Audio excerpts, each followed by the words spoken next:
Hello everyone, CUET PG entrance exam 2024 के लिए कुछ आपकी क्वेरीज थी, उसको हम यहाँ पर आंसर करेंगे। तो लास्ट तक देख लीजिएगा, चैनल को सब्सक्राइब कर लीजिएगा। आपके अपकमिंग डेज में हम और भी आपके इंपॉर्टेंट वीडियोस, जैसे आपके कैसे रीजन असर्शन का क्वेश्चन अटेम्प्ट करना है, कैसे आपके जो है स्टेटमेंट वाले क्वेश्चन अटेम्प्ट करने हैं, उसकी ट्रिक्स को लेके आएंगे। और भी जो आपके क्वेरीज रहेंगे उसके रिगार्डिंग और भी वीडियोज़ आपको मिलते रहेंगे। तो चैनल को सब्सक्राइब कर लीजिएगा, क्योंकि आपका जब रिजल्ट आ जाएगा उसके बाद जब यूनिवर्सिटीज़ में एडमिशन लेने की बारी आती है और कब कब किस यूनिवर्सिटी का जो है एप्लीकेशन फॉर्म आने वाला रहेगा, आपके जो आपका रॉ स्कोर आएगा सीयूटी पीजी का, उसके बेसिस पे वो सारी इन्फॉर्मेशंस आपको इसी चैनल पे जो है लगातार मिलती रहेगी। तो सब्सक्राइब कर लीजिएगा, टेलीग्राम हमारा ग्रुप ज़रूर ज्वाइन कर लीजिएगा, लिंक मैंने डिस्क्रिप्शन में दे रखा है। तो अगर हम बात करें सीयूटी पीजी जो आपका कंडक्ट होगा, आपका जो रिज़ल्ट आता है, पहला पॉइंट ये रहेगा कि आपका रिज़ल्ट जो है रॉ स्कोर आपको देखने के लिए मिलेगा। इस बार ऑलरेडी ये चीज़ मेंशन कर दिया है, और ये याद रखिएगा कि कोई नॉर्मलाइजेशन का प्रोसेस नहीं देखने के लिए मिलता है सीयूटी पीजी एंट्रेंस एग्जामिनेशन में। क्योंकि पिछले साल क्या हुआ था, पेपर कई शिफ्ट में कंडक्ट हुआ था, जैसे एमएड का हो गया, एमए इकोनॉमिक्स का हो गया, बट यहाँ पर कोई भी नॉर्मलाइजेशन हमें देखने के लिए नहीं मिला था। क्योंकि कुछ जो है शिफ्ट का पेपर ईजी था, कुछ पेपर जो है टफ थे, पर जो पेपर था उसका जो आपका जो रिजल्ट आया वो रॉ स्कोर में देखने के लिए मिला। कोई भी नॉर्मलाइजेशन यहाँ पर हमें देखने के लिए नहीं मिलेगा इस ईयर भी, ठीक है। और जो भी आपने लैंग्वेज चूज़ किया होगा, पेपर आपको उसमें देखने के लिए मिलेगा। बट अगर आप इंग्लिश से हिंदी में देखना चाह रहे क्वेश्चंस को, तो वो भी आपको देखने के लिए मिलेगा, भले ही आपने मान लीजिए लैंग्वेज इंग्लिश चूज़ किया हो। तो क्वेश्चन पेपर जो है आपको इंग्लिश में भी रहेगा और हिंदी में भी रहेगा, उसकी टेंशन लेने की ज़रूरत नहीं है। जो क्वेश्चंस होंगे वो 75 होंगे आपके सब्जेक्ट से, ठीक है। आपने ऑलरेडी सिलेबस कवर कर लिया होगा, रिवीजन कर लीजिएगा, ठीक है। आपको 4 मार्क्स मिलेंगे अगर आप जो है सही अटेम्प्ट करते हैं, और नेगेटिव मार्किंग भी है, ये पॉइंट आपको दिमाग में रख के चलना है। कोई भी जनरल टेस्ट पेपर इस बार नहीं है, ठीक है। 25 जो क्वेश्चंस आते थे आपके जनरल टेस्ट पेपर से, वो इस बार हटा दिया गया है, ठीक है। ये चीज़ याद रखिएगा। और आपको पता होना चाहिए जो लैंग्वेज आधारित पेपर, जैसे इंग्लिश का पेपर है तो इंग्लिश का पेपर इंग्लिश में, हिंदी मान लीजिए हमें हिंदी का पेपर है तो वो हिंदी में ही आएगा। एक चीज़ याद रखिएगा, 2 सब्जेक्ट ऐसे हैं, जैसे दो आपके कोर्सेज है, जैसे आपके एमटेक और higher sciences would be in English only, यानी इसका जो पेपर कंडक्ट होगा वो सिर्फ इंग्लिश में आपके होगा। ये पॉइंट आपको याद रखना है, ठीक है। आचार्य पेपर आपके संस्कृत में होगा, एक्सेप्ट हिंदू स्टडीज़, ठीक है। ये भी पॉइंट याद रखना है, ठीक है। अगर हम बात करें 3 शिफ्ट में आपका एग्ज़ाम कंडक्ट होगा, ये साफ साफ लिखा था, और इस बार भी शेड्यूल जो आया उसमें आपका ऑलरेडी मतलब ये चीज़ दिया हुआ है कि आपका 3 शिफ्ट में जो है पेपर कंडक्ट हो रहा है।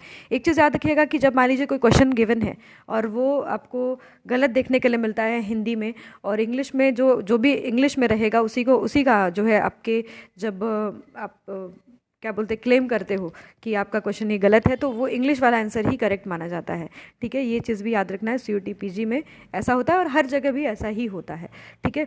अगर हम बात करें, नॉर्मलाइजेशन ऑलरेडी नहीं है, रॉ स्कोर आपका आएगा और वो सारा जो रिजल्ट आपका आएगा वो यूनिवर्सिटीज़ को भेज दिया जाता है। अगर हम बात करें यहाँ पर, क्या मान लीजिए कि आपका आंसर किया गया, आपको वापस से ये अगर मान लीजिए कोई ऑप्शन में गलती देखने के लिए मिली, क्वेश्चन गलत था, तो क्या आपको यहाँ पर क्लेम करने के लिए मिलता है, तो 200 रुपीज़ आपको पेड करना पड़ता है फॉर एवरी क्वेश्चन, और आप जो है रॉन्ग क्वेश्चन के लिए जा सकते हैं, बट ये रिफंडेबल नहीं है, ठीक है। 200 जो है रुपीज़ पर क्वेश्चन के हिसाब से आपको पेड करना पड़ता है, और उसके एविडेंसेस आपको टैग करके एनटीए को सेंड करना पड़ता है, और फिर उसके बाद जो है आपका चेक होता है कि ये सही मतलब दिया गया है कि नहीं एविडेंस के साथ। जैसे कभी कभी क्वेश्चंस गलत होते हैं, ऑप्शन गलत होते हैं, तो ये मौका आपको दिया जाता है, ठीक है। बट इसमें कोई बहुत ज़्यादा मार्क्स इंक्रीज़ नहीं होता। बट ये सब बातें जब हम आपका रिजल्ट आ जाएगा, और जब आप रिजल्ट नहीं, आपका जब आंसर किया जाएगा उसके बाद आपको चांसेस दिए जाएंगे, तो वहाँ पर हम डिस्कस कर लेंगे, ठीक है। तो ये सारे पॉइंट्स आपको याद रखने हैं। मार्किंग स्कीम आप देख लीजिएगा कि करेक्ट आंसर के लिए अगर आपने करेक्ट किया है तो 4 मार्क्स, नेगेटिव आपने गलत किया है तो इनकरेक्ट तो -1, और अनआंसर कोई क्वेश्चन आंसर मतलब आंसर नहीं किया तो 0 मार्क्स ऑलरेडी मिलेंगे आपको। If more than 1 option is found to be correct, मान लीजिए ऐसा कोई सिचुएशन बन जाता है, ऐसा कोई क्वेश्चन दिया हुआ है जहाँ पर 2 से ज़्यादा ऑप्शन आपके करेक्ट है, ठीक है, तो यहाँ पर क्या होगा, करेक्ट देम 4 मार्क्स, ठीक है, will be awarded to only those who marked any one of the correct option. यानी जो एक ऑप्शन, मान लीजिए कि कोई ऐसा क्वेश्चन दिया है जिसमें कि ए और बी दोनों करेक्ट हैं, पर मान लीजिए किसी स्टूडेंट ने उसमें ए करेक्ट कर दिया है, तो वहाँ पर उसको मार्क्स मिलेगा। और जिस स्टूडेंट ने मान लीजिए इसी क्वेश्चन में से सी को किया करेक्ट, तो उसको नहीं मिलेगा। बस जिसने ए और बी में से किसी ऑप्शन को चूज़ किया होगा उसको मिलेगा, क्योंकि ये दोनों ऑप्शंस क्या थे, करेक्ट थे, तो उसी को बस यहाँ पर आपके मार्क्स दिया जाएगा। या नेक्स्ट पॉइंट है, फिफ्थ पॉइंट, ये इंपॉर्टेंट है।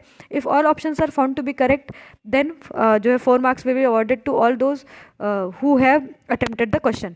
मान लीजिए कि चारों क्वेश्चन यहाँ पर सारों ऑप्शंस जो है करेक्ट देखने के लिए मिलते हैं, ठीक है, ए बी सी डी सारे ऑप्शंस करेक्ट देखने के लिए मिलते हैं।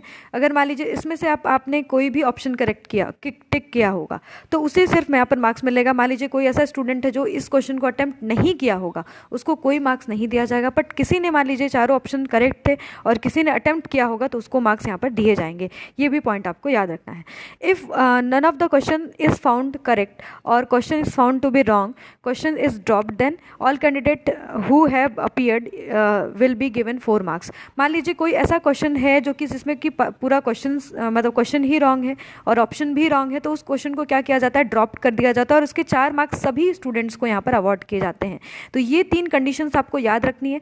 पहला कंडीशन ये था कि मान लीजिए कोई क्वेश्चन गिवन है, उसमें 4 ऑप्शन आपका गिवन है और इसमें 2 ऑप्शन करेक्ट है, ए और बी। मान लीजिए कि कोई ऐसा स्टूडेंट है जो कि ए को टिक करके आया, बी को नहीं करके आया, तो उसको यहाँ पर 4 मार्क्स मिलेंगे।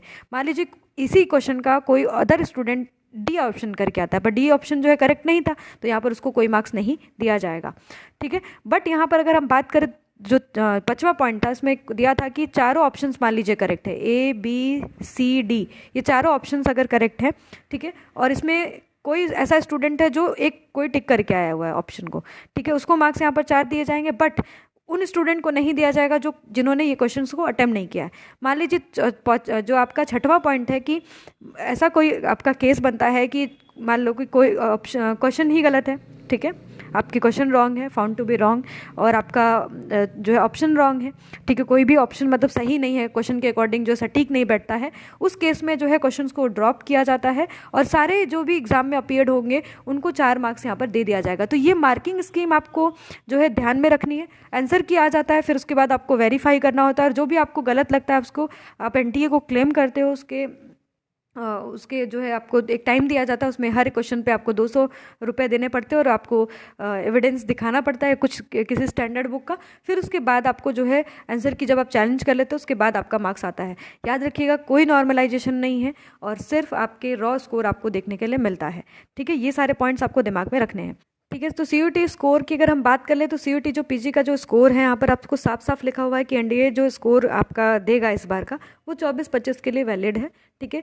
सारे जो स्कोर्स एंड जो आपके कैंडिडेट के हैं वो शेयर किए जाते हैं पार्टिसिपेटिंग यूनिवर्सिटीज़ एंड इंस्टीट्यूशन को, और जो फाइनल आंसर की होता है उसका जो आपका रॉ स्कोर आता है, ठीक है, उसके हिसाब से आपका पेपर, जैसे मान लीजिए मल्टीपल शिफ्ट में कोई पेपर कंडक्ट होता है तो यहाँ पर कोई नॉर्मलाइजेशन नहीं मिलेगा और यहाँ पर रॉ जो है स्कोर देखने को मिलेगा। ये ऑलरेडी मैंने डिस्कस कर लिया है, ठीक है, ये चीज़ याद रखिएगा। और आपको रीचेकिंग का कोई भी सुविधा यहाँ पर नहीं दिया जाएगा, ठीक है, नो री एवेल्युएशन, नो रीचेकिंग, ये सब नहीं दिया जाएगा अगर मान लीजिए पेपर लीक ना हो। पर पेपर लीक क्यों होगा, क्योंकि आपका ऑनलाइन कंडक्ट हो रहा है, तो ठीक है, ये चीज़ आपको याद रखनी है।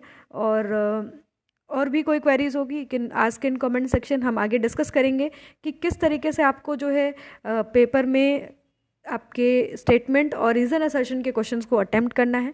और ये सारे पॉइंट्स को आप दिमाग में रखिएगा। अगर कोई भी query you can ask in comment section, और जुड़े रहिएगा चैनल पे क्योंकि अभी आने वाले अपकमिंग जो वीडियोस होंगे वो इंपॉर्टेंट होंगे आप सभी के लिए। तो stay tuned with us, do subscribe my channel. Thanks for watching, bye bye.